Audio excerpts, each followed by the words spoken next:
കോഴിക്കോട് കടപ്പുറത്ത് കഴിഞ്ഞ ദിവസം കണ്ട ഒരു കാഴ്ചയാണ്. ഇതിൻ്റെ അവസാനം ഒരാൾ ഒരു കാര്യം പറയുന്നുണ്ട്. അതാണ് ഈ സ്റ്റോറിയുടെ ഏറ്റവും നല്ല ക്ലൈമാക്സ്.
വിശപ്പും അറിയുന്നവർക്ക് വിശപ്പിന്റെ വില അറിയും.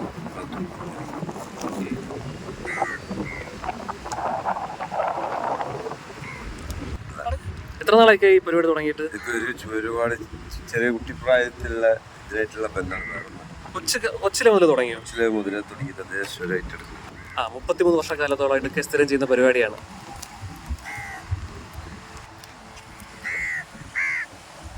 എന്താണ് കഴിഞ്ഞില്ലേ? ഇനി വയ്യേ വയ്യ തരട്ടോ. അപ്പോ ഏതൊക്കെ പറവകൾ അവിടെ വരുന്നത്? കൊക്ക് വരുന്നുണ്ട്, കണ്ടില്ലങ്ങളിൽ കൊക്ക്, പരുന്ത്, നായി എല്ലാം ഉണ്ടാവും. കൊക്ക് കണ്ടില്ലങ്ങൾ വന്നിരിക്കുക ഓലൊക്കെ ഭക്ഷണം കഴിക്കും.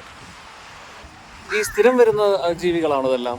എല്ലാം ഈ കോഴിക്കോട് ബീച്ചിൽ നിന്ന് മാത്രമല്ല, വേറെ ഏത് സൈറ്റിൽ നിന്ന് വിളിച്ച പരിപാടി ആണോ?